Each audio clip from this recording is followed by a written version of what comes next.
what you've seen from them these last couple of weeks and how that looks for the game today. Yeah, I mean, the 28th in offense was just centered around the slump that Steph was in for a stretch there. Obviously he's come out of that and is playing extremely well now. And they got a good defense group. Coach Kerr's doing a good job with their group and keeping them tied together. And the offensive pressure that they put on you, it really it challenges you.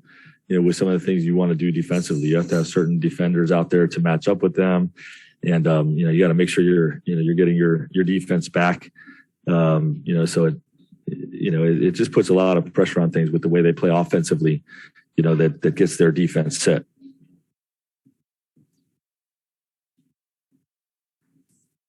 Frank, if LeBron hits his scoring average tonight, he'll become the all-time leading scorer between regular season and playoff points combined. And I recognize it's not necessarily the hollowed stat that we talk about in the sport. But that said, what do you think that mark would mean among the many things he's done in his career? It's incredible. Everything the guy's done throughout his career is just remarkable. That's why I believe he's the greatest ever to play. And I did not know. Hold on, we got some noise. I did not know of that, potential milestone tonight, but hopefully he gets it. That'd be really fun. Specifically to this season, what has his scoring meant? And did you see a different kind of gear after AD went down in Minnesota with him and sort of his willingness to go and take more of that part of the game on?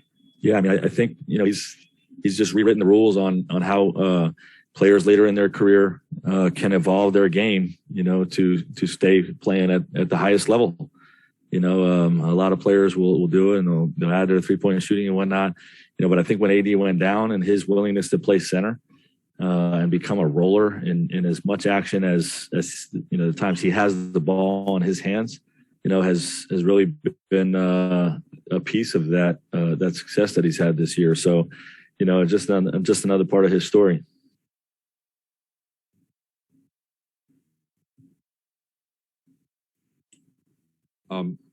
We obviously talked yesterday about kind of this being a new, fresh start with the trade deadline behind us. Have you kind of seen an energy shift or just kind of a vibe shift with the team in the last couple of days? I have, and we don't, what this group can accomplish is still to be determined. We believe that wherever the record lands, once we get into the playoffs, if we're playing at our best basketball with the talent we have, if we find ways to make the pieces fit the right way, we believe that we can beat anybody. And, it's just going to be one of those type of approaches down the stretch.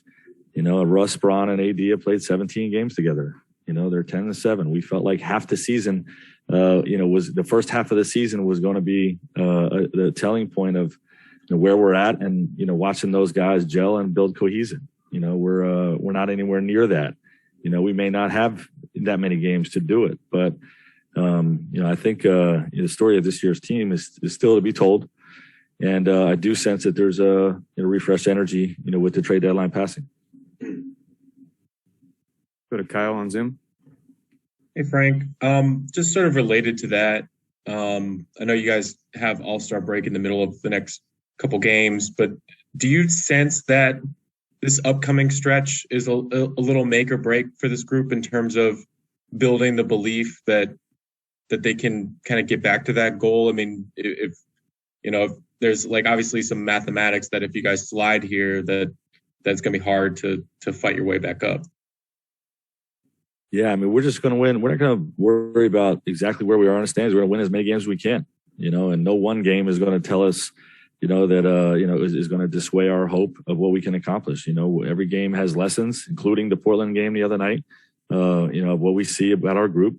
And, we'll treat these games accordingly. We're going to compete and go out, hopefully get a win tonight, hopefully beat Utah going into the break.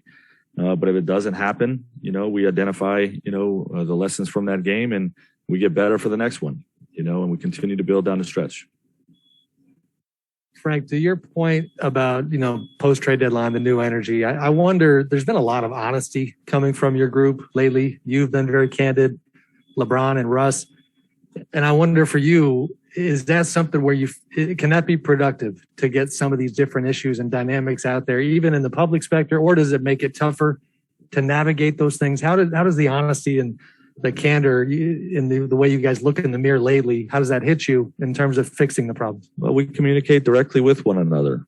You know what I mean? That's the important thing. And, that's how you get through tough times, which is this season has been a tough stretch for our organization and for the hopes that we had with this group, so, the direct communication and honesty, is always part of the solution. A couple more questions on Zoom. We'll go to Cooper. Hey, Frank. I was just wondering how you what goes into your calculus, either, game by game or quarter to quarter, of how often you kind of just want to let the guys play offense and how often you turn to running specific plays and sets. Yeah, you feel the game out. We want our guys to attack early in the clock, without having to call plays and, touch the paint, just by, being in fast break mode, and, when the defense is back and set, we get into our sets.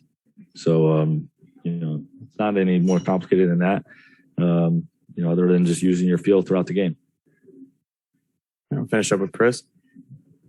Hi, Coach Chris Alvarez from up here in the Bay Area. I just asked Steve Kerr about the energy of the Lakers when they come to town. He said it's a glamour franchise. You always have good support. This rivalry, can you explain the energy when the Lakers and Warriors meet up, both, especially here in San Francisco? Yeah, well, two proud franchises in California, that have won at a high level, at the highest level.